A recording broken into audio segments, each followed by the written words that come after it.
Yes. Welcome to the Oracle Developer Meetup.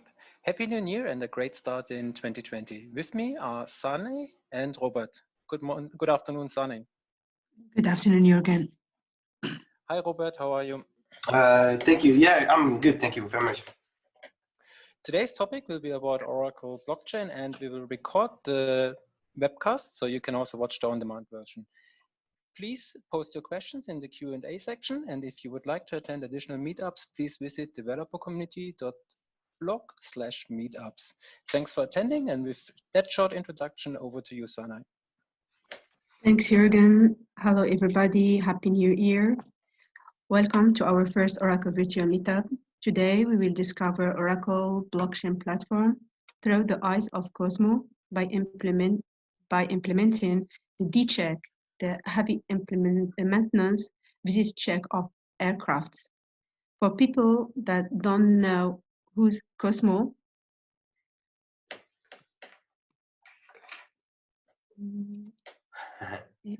Yeah.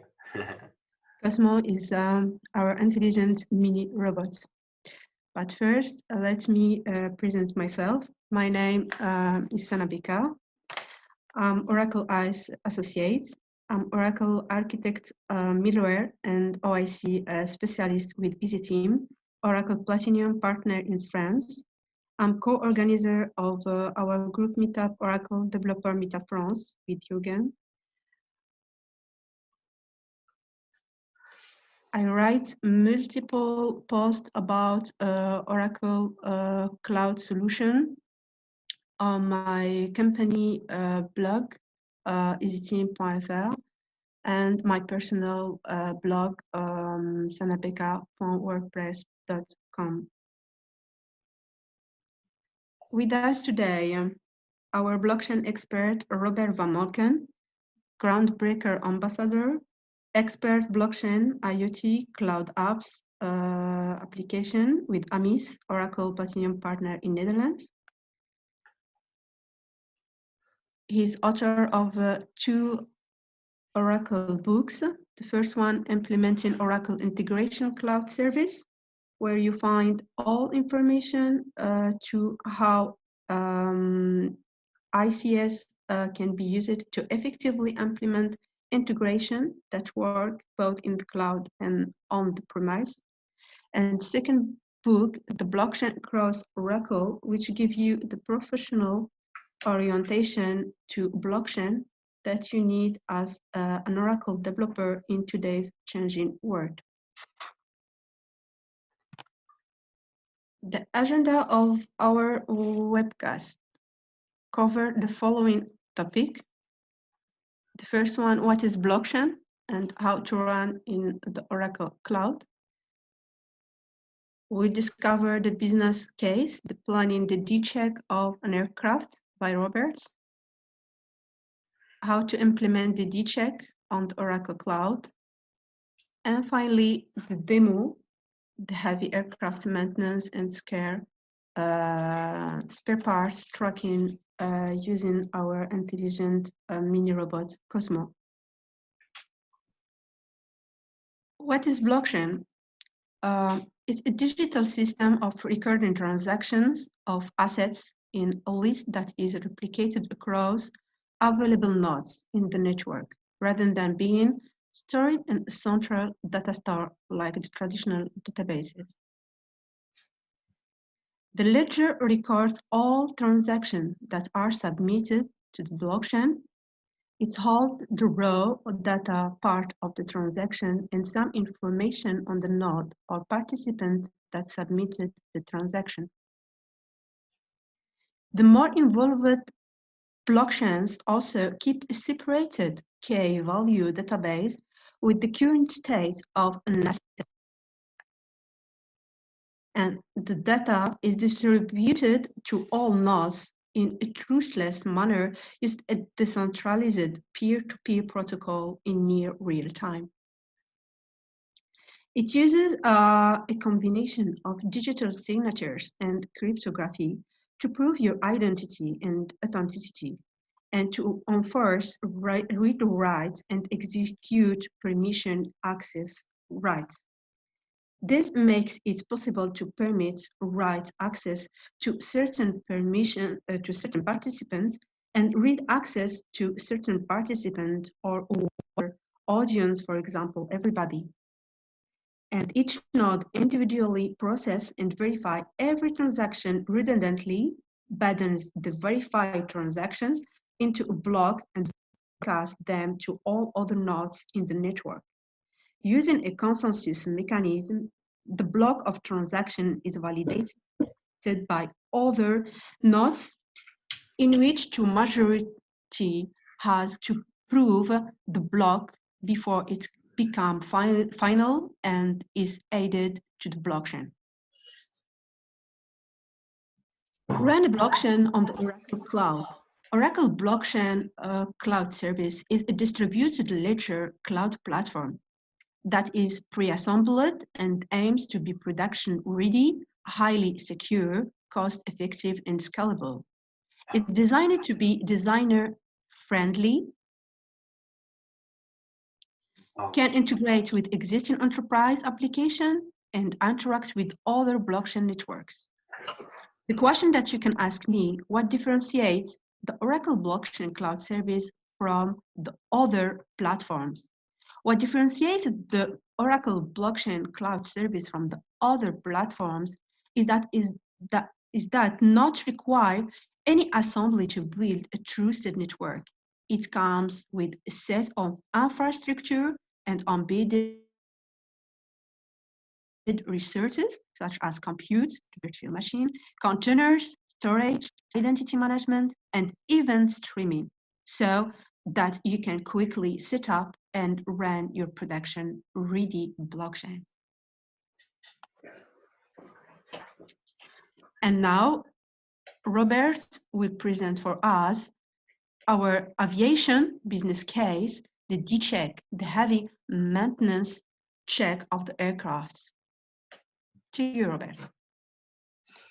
Yeah, thank you very much, Senna, for this introduction on blockchain. Yeah, I will continue with the business use case and also how we get some implementation on that. So let's look at how a D-check, what a D-check is, how it's planned, and how it's used using blockchain. So if you look at airlines and how they try to influence the success, is one thing is based on cost. The other thing is that the success also is determined by the maintenance of its aircraft and how long they can fly. And only when the fleet in total is technically in excellent state of care, so all the things work perfectly, they can run on a punctual time, and they can be profitable because the airplanes fly a lot more. They can do a lot more flights, and passengers can go multiple times where they want to go. So let's look at the use case. So let's begin to explain to you what a D-check is. So a D-check is the most heavy maintenance check that's done on an airplane. And yeah, so it's the most comprehensive and also demanding check that happens on an airplane. A D-check, so you have an A, B, C, and a D-check. A D-check occurs approximately every 6 to 10 years. And it takes around 4 to 8 weeks. Depends on the size of the airplane, but also on the things they want to really strip down. And it takes around 30 to 50,000 man-hours of labor. So you can understand this is not something you do on a regular thing. Because the entire airplane is nearly taken apart for inspection and overhaul. And even they sometimes strip the paint off an airplane. So in this case, every part that's stripped is examined if it needs to go to repair. The repair is usually done in the own workshops of the airline that uses the airplane. They have a hangar, or they use, for example, in the Netherlands we have a very big maintenance hangar.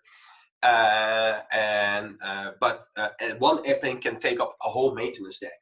So if you have a few of these checks at once, yeah, you can't repair other airplanes. So we want to show this by using blockchain to track the aircraft parts.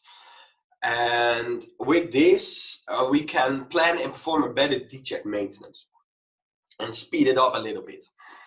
And for this use case, the picture at the right side, you see a 787 Dreamliner and the structure of all its components and its suppliers.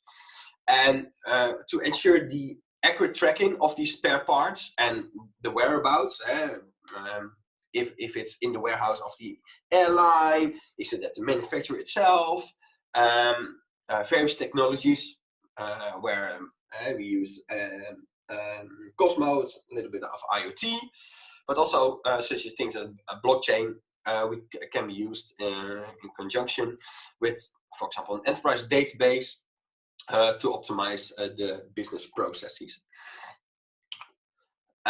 In this case, tracking is very important because it gives ourselves end-to-end visibility on the life cycle of a part. When did it came from, how old is it stored somewhere, is it repaired, is it maybe even decommissioned, and is it, are we able to reuse the part again, and on what time, and if not, maybe which other components are there to be used instead, and if the maybe we need to go to a different supplier, or we need to go to a different airline to get that part.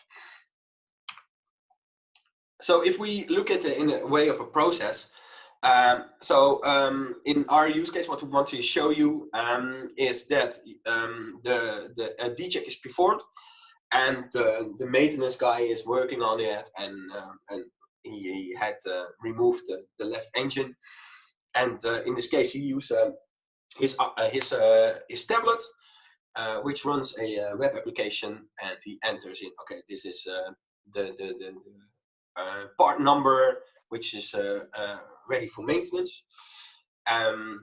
Through an API call, we say to our intelligent transportation robot, pick it up at the airplane on the deck, and move it to the storage. And what we want to record every time in the blockchain is what's the location of the spare part, so we can retrieve it easily. So we can say to the intelligent robot, yeah, pick up this part. So we record the location of that of the part, and we can also return a new part or the same part. This determines what happens is in the next section is that in the storage there's a person that initially checks the part, and then it can be sent even to the repair shop.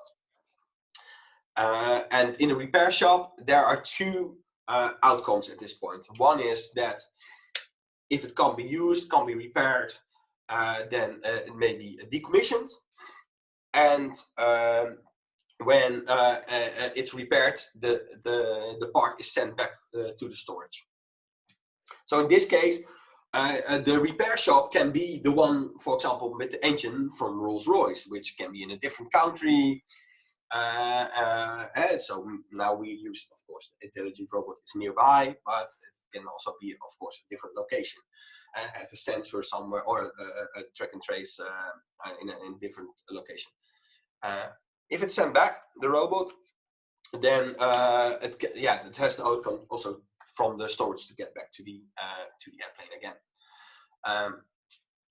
So this little use case, I want to show you how easily, and we go through all the components we use, and also show the demo easily how we set up the block within the blockchain and the front end and all communication with the robot. we're going to show that in this presentation. So let's look how to implement the G-check in combination with the track and trace. So we have some the architect. I go to the architecture and also to the solution. This is our device side of the architecture. So this is the side of COZMO. It really looks like that. Also, mine is also red, and we communicate with it through to wireless connection. You're running an app right now. Of course, in this demo is with COZMO. You need to have a SDK. There's also another intelligent robot that the Vector, which can communicate on the public internet, but we don't have that at us right now. And with communication of an SDK and some Python code, we communicate with the robot and have set up a tunnel. And in the cloud, we have some components. The most important things that I will go to is Visual Builder, blockchain platform, and autonomous data warehouse a little bit. And besides that, we have two other cloud services here, Analytics Cloud and API, the new API gateway. And in this case, in our autonomous data warehouse, we have stored like all the information from the parts that are available. And we have the type, the part, and also information like manufacturer, for example. So it's the master data which you can find usually in a PIM system. Visual Builder is the one that is used by the maintenance person, where we can interact with all the things, and the calls are done through the tunnel. In this case too, with API gateway, and then it returns an answer, and with the answer it returns to Visual Builder, and the call is done to the blockchain platform, the location of it, and it registers some information on the blockchain, like the XYZ and also the object ID and things like that. This is automatically pushes to autonomous data warehouse, so you can couple blockchain platform directly to the autonomous data warehouse. So now we have the PIN information and the information from the blockchain together. This data is combined and Analytics Cloud reads on these things. In this use case, we're just focusing on Visual Builder, blockchain platform, and autonomous data warehouse.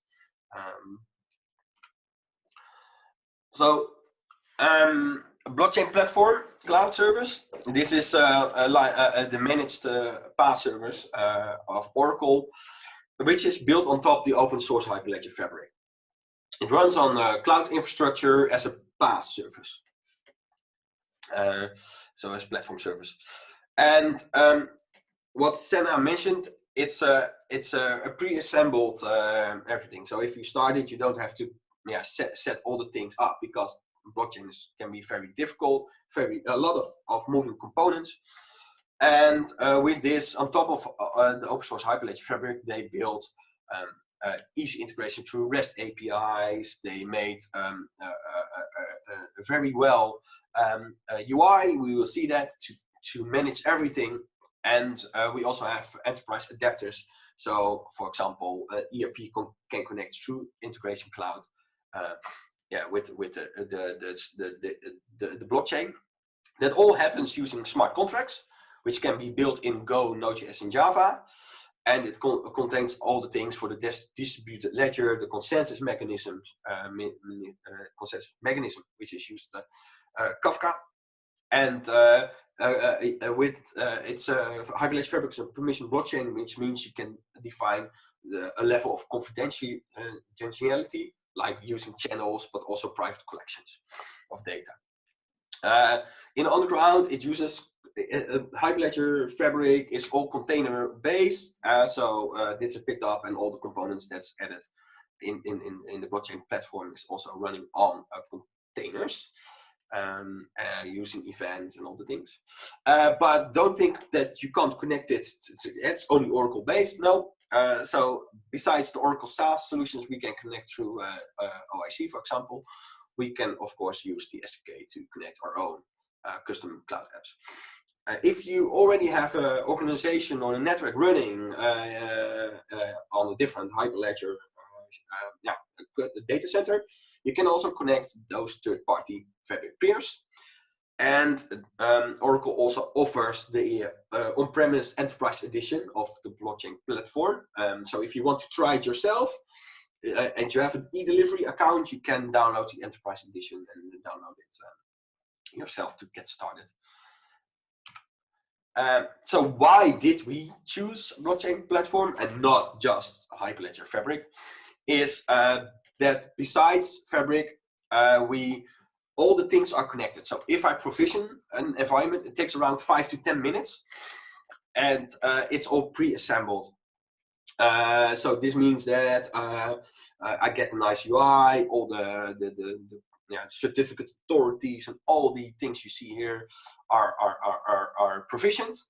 And the minute we have some REST proxies and operational APIs, so you can also even create your own UI on top of the information on the blockchain.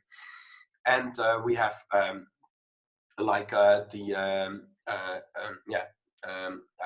nice admin console. We can even talk to or query the data using the smart contracts, using SQL-based bridge queries. What I mentioned, you can also connect it to the data warehouse, and this gives us a rich history database for where we can do analytics and BIs on all the transactions happening. If a new version comes out for Hyperledger, the cloud service is updated, so we have automated DevOps on those things. And if we want to have extra nodes, we want to get bigger, or you want to have extra messages, it's all flexible and upgradable. With the blockchain platform, you are paying by transaction. So if you use a lot and the ways of nodes, there's a little bit optimization what you can do there. Maybe go to multiple message packs or different peers. That's something you should look at if you start with this. There's the cost is for per transaction bundle, like also Integration Cloud now uses. So then we have the data warehouse. With this, we have some machine learning underwater. So for the analytics part, it runs it can run 18C, but also 19C in preview. So if you now want to preview, you can do it also with database 19C. And it can also define anomalies and things like that. So that's good for analytics.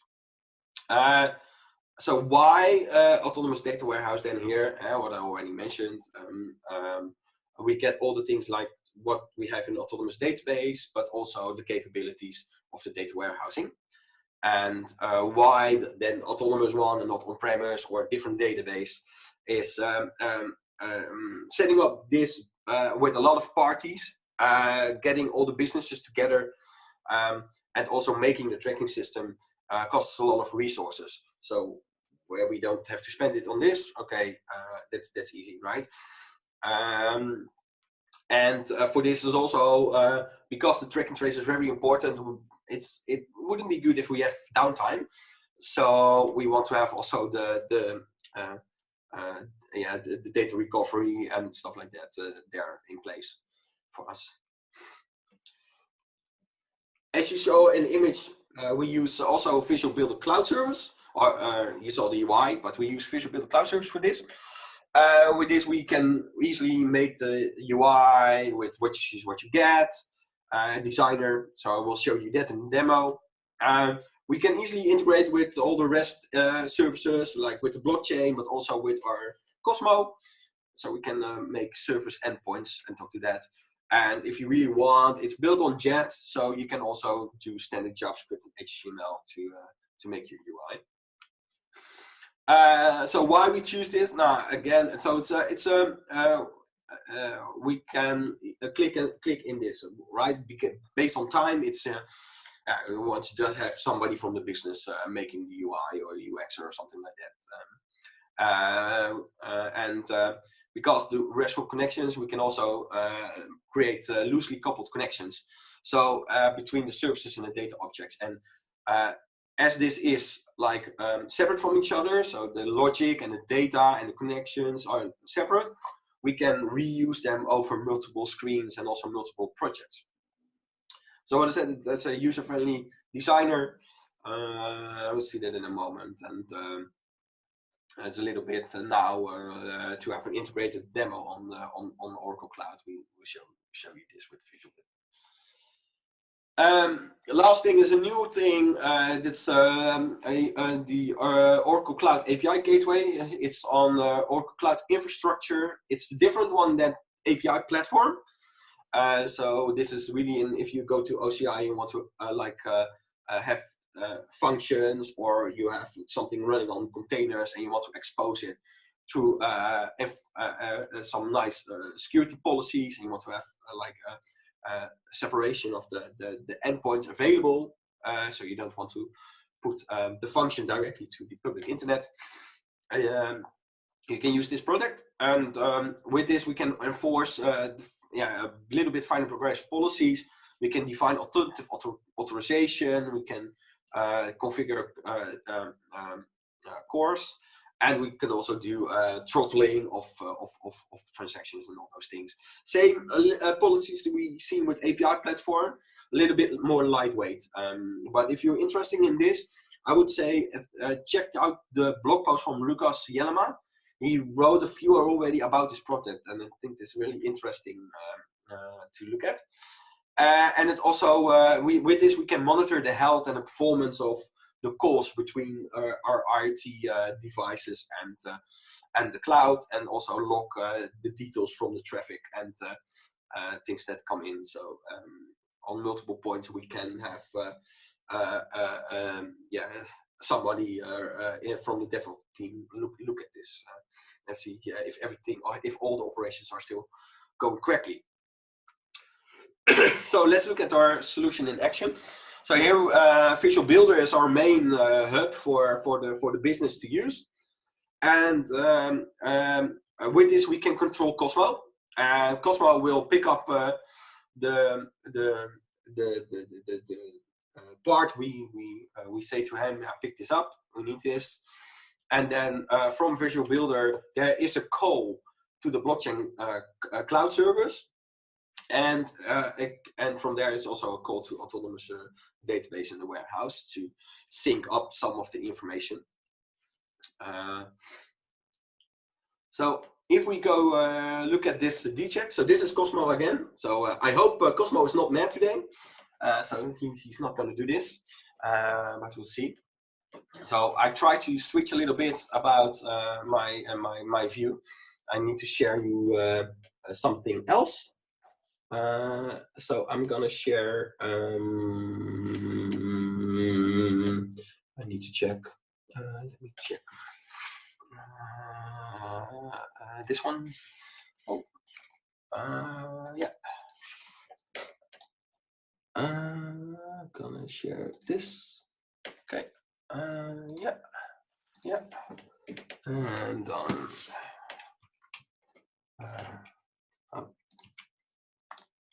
Wait, guys, this is like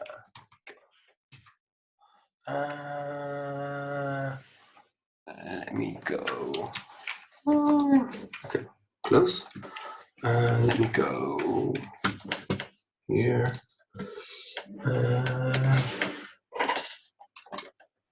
Where am I? See, guys, something? Show. Oh, here you are. Sure. Okay, guys. So.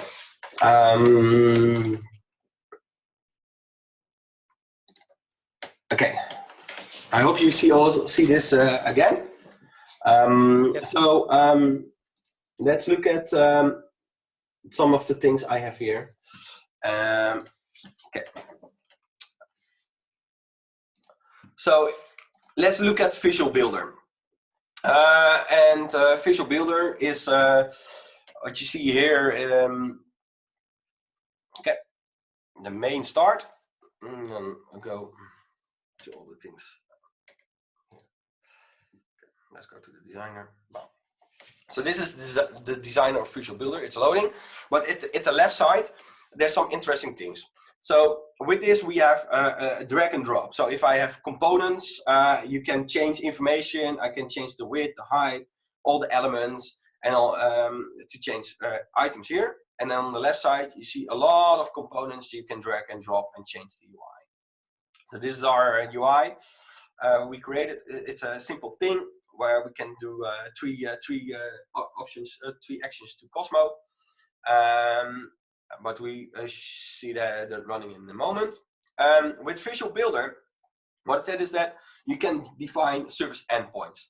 So we see here a few ones where I have the service information where you can see the URL it talks to. You can give it a name and a description. You can define endpoints. You can create extra endpoints, like we have a post call to /say. You can define authentication, define the headers, transformation data. So we have a few, all the IP addresses are all the things to COZMO. And we have one to blockchain cloud service, which you see that I have two endpoints, one for an invocation and one to do a query. They are both used on the screen, and it also defines authentication. You can do a lot of things. I'm now using basic, but you can also do cloud accounts, OAuth, all those things.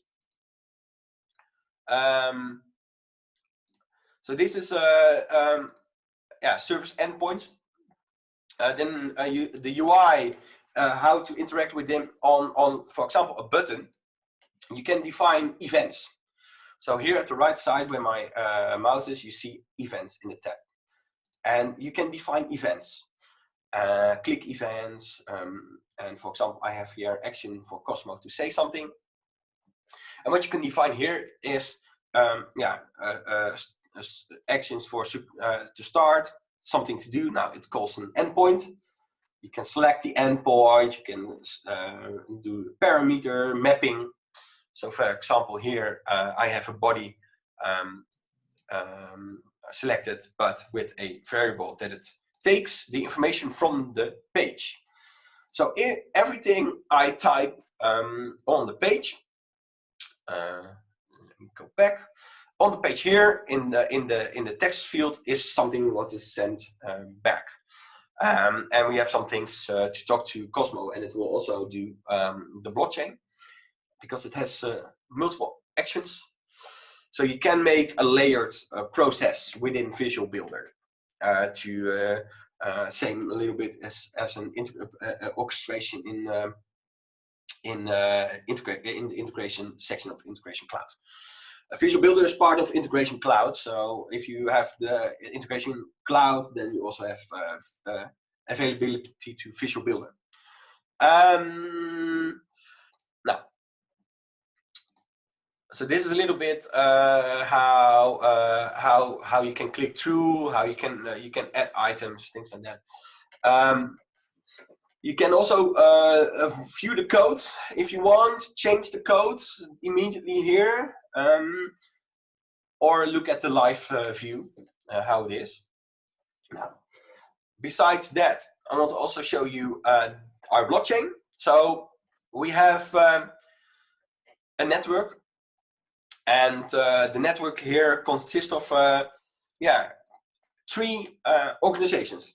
So the main one is flight services. They are our airline for in this case, and then we have Schiphol, which is the hangar, the storage hangar, and we also have Rolls-Royce, because they are one of the manufacturers of the for example, for the front engine. So in this case, with the 787, I can have a really big blockchain network of all the participants there.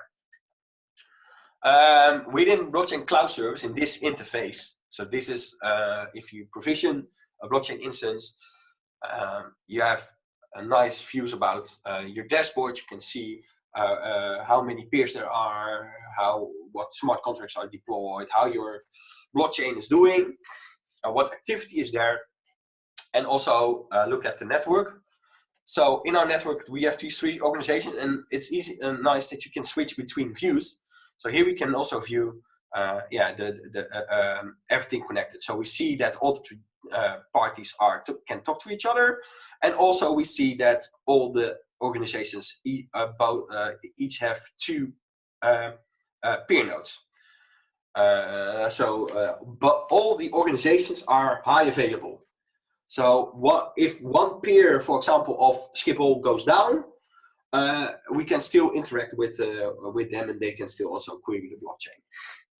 So here you can play a little bit with okay, if it's just a read-only participant, it maybe just needs 1 peer. So in this view, in this dashboard, you can also look at, okay, what nodes are there, so on which URLs they are running. We have the console itself, you see right now, peer nodes, an orderer, which is does the consensus of all the transactions, a certificate authority, and REST proxies. So when you deploy something as a smart contract, what I showed you a little bit in the picture is you also have REST proxies to expose it to the outside world. An important, interesting, or important thing within Hyperledger and also in blockchain platform is the use of channels. So you define channels within the blockchain platform when you can say these organizations can talk to each other, they can exchange information, and you can have a network of 10 participants, but only say these 3 are part of this channel, and these like 7 are part of this channel, and we have a channel that everybody participates to. So here I have a channel called COZMO, and where you see information like transactions. You can see which peers of this organization is joined. You can see which organizations are there and which rights they have. So it's something here they use all the operational APIs. So if you, for example, would be a developer and want to know what's happening and want to maybe have your own management UI, you can make that because you can look at what kind of calls are done in the background. You can also put in some policies, but to go really into this, we will go into really in depth into the software itself, and also some access control lists kind of things you can access. So maybe you can only get some information if you are a reader and a writer, and if you are just a reader, you can't do things. So you can change information here to the policies. Within a channel, we see that we have some peers, and if you, for example, create a new channel, you see the same thing happening. So, for example, here we can say we have a test net, and you can select, okay, these users are involved, but only Rolls-Royce is a reader. And for this organization, we can say we want to add only peer 0 to this channel, and then you can submit the channel. I will not do this, as then I have a testnet I can't remove. Channels you create on the blockchain. This means that you can't remove channels once you create them. You can only edit policies, but you can't remove a channel from the blockchain, from the ledger itself. So if we look at, besides channels, the most important thing to interact with the data and to put in data on the ledger, you need chain code. And chain code is like the word for, it's the smart contract. So the chain code, the same interface here, but here you can see that we have a chain code cost trace. We have just one version. And it's installed on 2 peers, and it's installed on 1 channel. Here in this UI, you can easily deploy new chain code in 2 ways: a quick deployment and advanced deployment. And with the advanced deployment, it's really a step-by-step way. So if you do this the first time, I would advise check the advanced one. If you already done this before, it's repetition, use the other one. Here you fill in a name, you can fill in a version, like say cost trace. You can say this is version 2, the peers it's active, and then you can upload the chain code. And upload the chain code is done by a zip file. And chain code is can be written in Go, Node.js, but it's I will show you in a moment. But you upload, you create, you have the smart contract. This is in Go. You have it's in a folder, and you can zip this folder and then select the folder to upload. I found it always handy to just have always the same name everywhere, and to not get confused if something does not work with calling a smart contract. And then in this case, you can click on next, and then it will install. And after that, you can initiate it. If I, for example, show you the quick deploy, you have the chain code name, the version, things like that, and also on which REST proxy you want to enable it. So this is a quick way how to do it. So if you have a version, you can instantiate it on a channel. If you or you can instantiate it on multiple channels if you would have that. So here, for example, it's already instantiated on COZMO, but not on default. So I would do it on default. When you instantiate chain code, you can select which peers you want to put it on. And the most important one is the endorsement policy. So if you have a channel where you, for example, have 3 participants, you can add the identities that need to check or execute the chain code to know if the transaction, what you want to do, or the action you want to do on the smart contract is valid. So in this case, we only have flight services there. Default, the other 2 are not joined. But if you want to, for example, have multiple ones, you can also select how many of the organizations need to sign. It's always best to have more than half as a organization that needs to endorse the transaction. So if you have 3 organizations, then here you need, best is to say 2 of 3 need to endorse the transaction. If you have, for example, 5, then you need to say 3 of 5. If you have 7, then you can say 4 of 7. Need to do this. Then you have like the majority of the network. But if you really want to have it strict, you can also say 7 of 7. But if you want to test something, you can put it on one of X organizations. Other 2 interesting things for initiating data is that you can make smart contracts with constants, just a constant variable, maybe something per channel that you want to change. You can use transition map to create like a sort of environment variables. Other thing what you can do is private data collections. This is an interesting concept.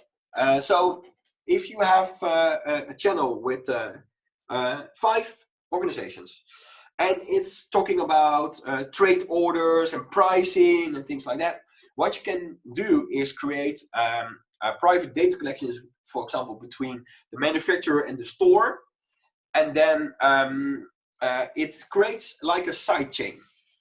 And all the organizations within the main chain know that something has happened. But in this case, you can do but the private data is only visible for the for the organizations that are have access to the private collection. So that's an interesting thing if you want to have some information secret from all the organizations in the same channel. You can do that with private collections. Yeah, so that's a little bit about the blockchain platform. I have 2 other organizations. This is the founder, which has also the ordiner servers and some more things they can do. But we also have the participating organizations, so which has the same UI, just a little bit like here the summary is a little bit more simple. Okay, you need to sign in. Good. No problem. Interesting.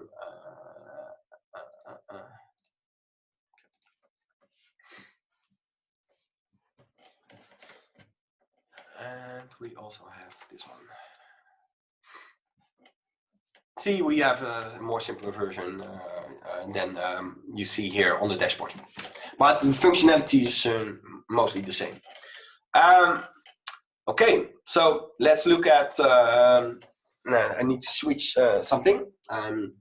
Hopefully, this works. Yeah. Okay, so that's me. Hopefully, my camera doesn't work. Okay.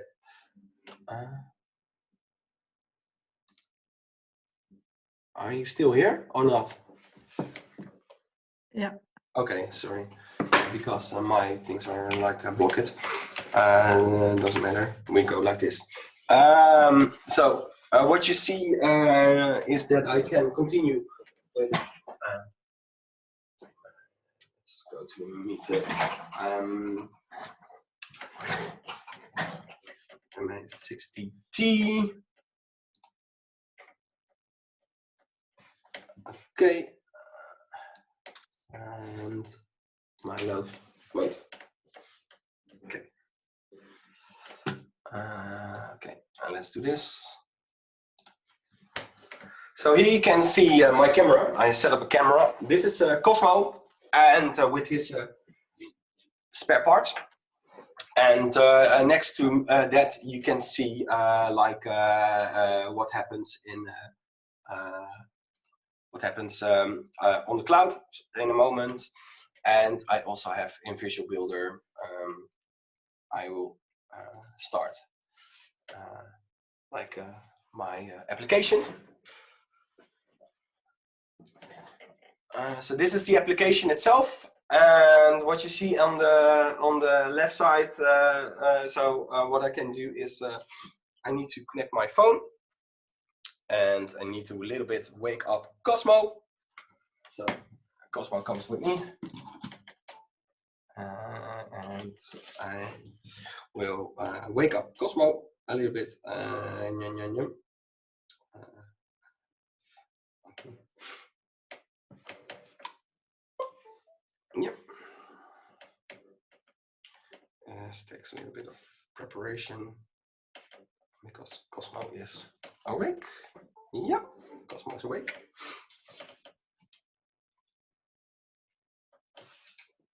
Yep. Okay. It's a little bit interesting things.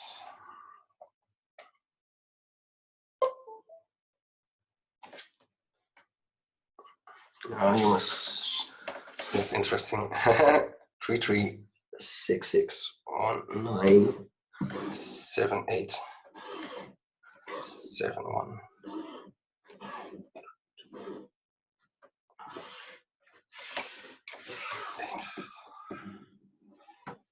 So what I try to do is connect to COZMO. So you see COZMO has a little bit live mode on. Yeah.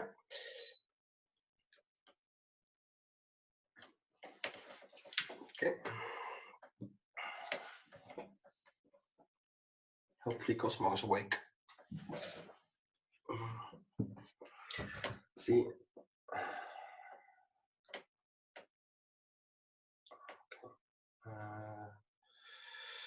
COZMO, please wake up.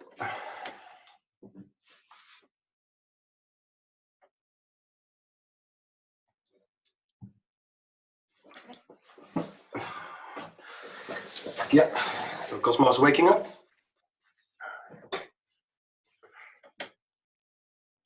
So when now COZMO is listening to me, I can do a few things. So what I have running is one thing is I built a tunnel from the cloud to COZMO, and I use ng-rock for this. I set up a custom domain for myself, so I don't have to change constantly in Visual Builder the endpoint. Because the endpoint here is dcheck COZMO, which is can be found back in the service base URL. Now, so what we can do here is like this is running, and I have a little bit of a Python script that I can run. And the Python script is just the SDK to talk to COZMO. And what we see here is we can speak to COZMO, hopefully, COZMO. Okay, so a few things to note. You need to use iTunes on Windows.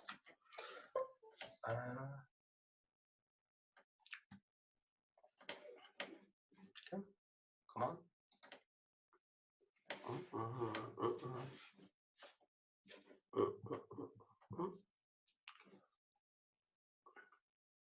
Let's come on.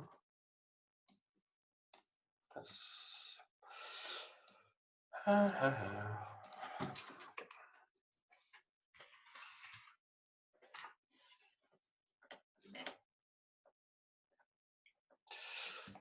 Let's come on.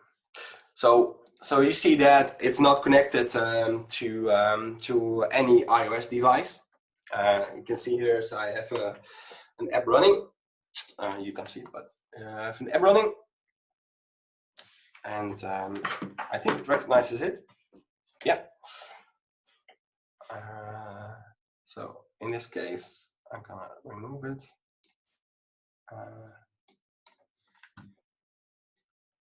Yeah, it's connected. So now I can restart a little bit my the application itself, and I can say COZMO speak.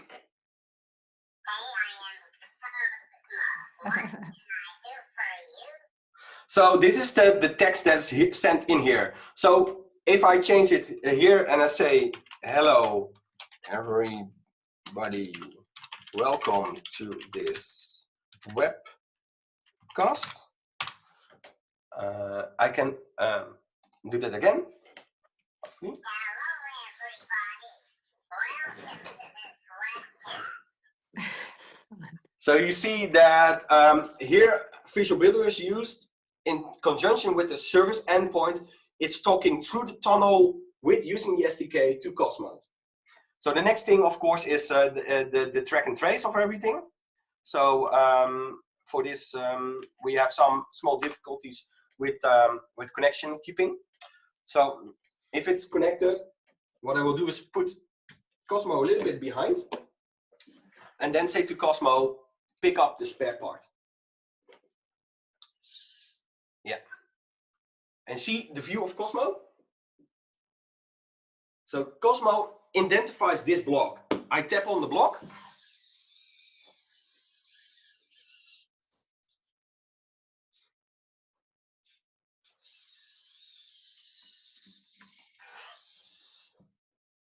It picks up the block. So now you see information on the screen change. Before X it was 0, and this is the new X and Y coordinates, right? So it now picked it up, and now it's gonna, I can move it again.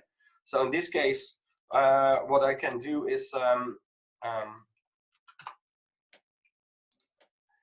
the following step. To show you what happens on the blockchain, so I can go to any of this of the organizations, go to my channel,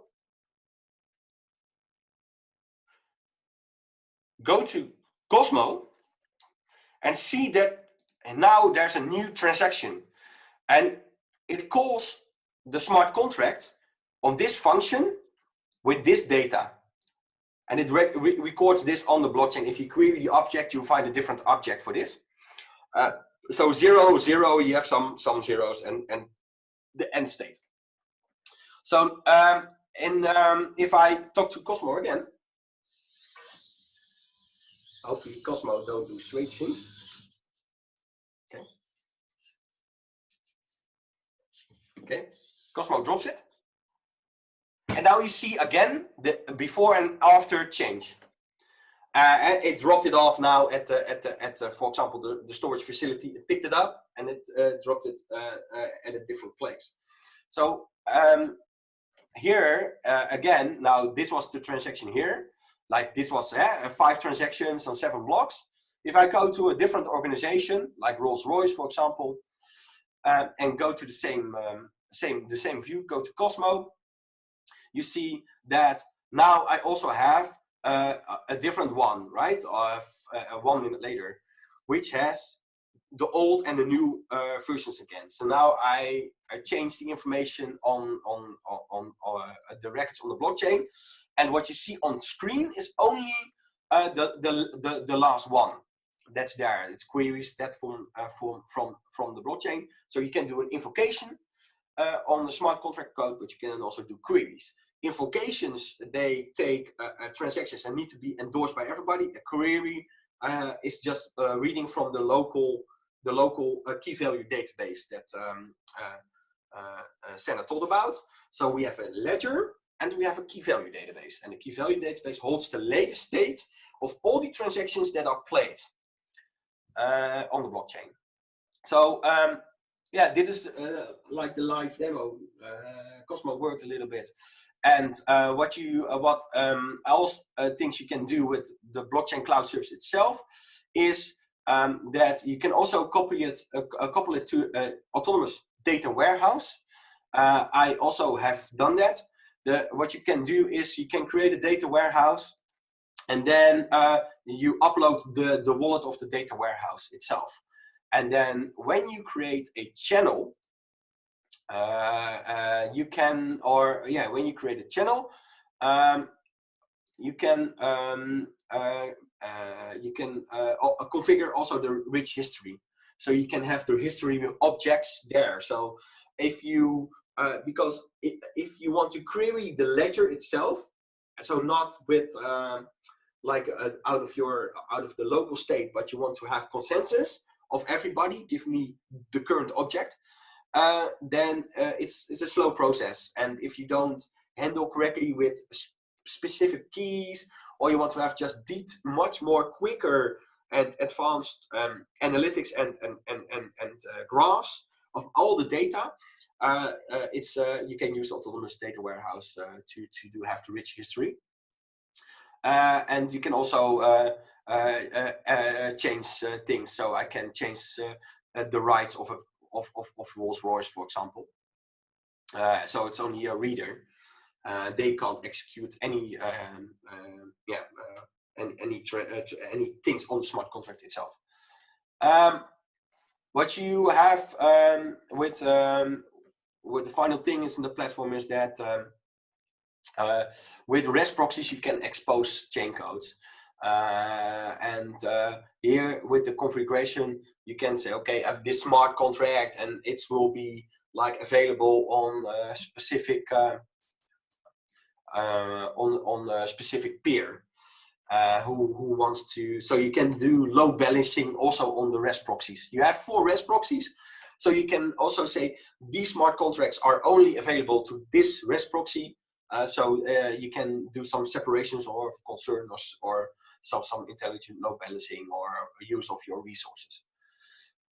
So for this, all the things, what I said, it uses Hyperledger.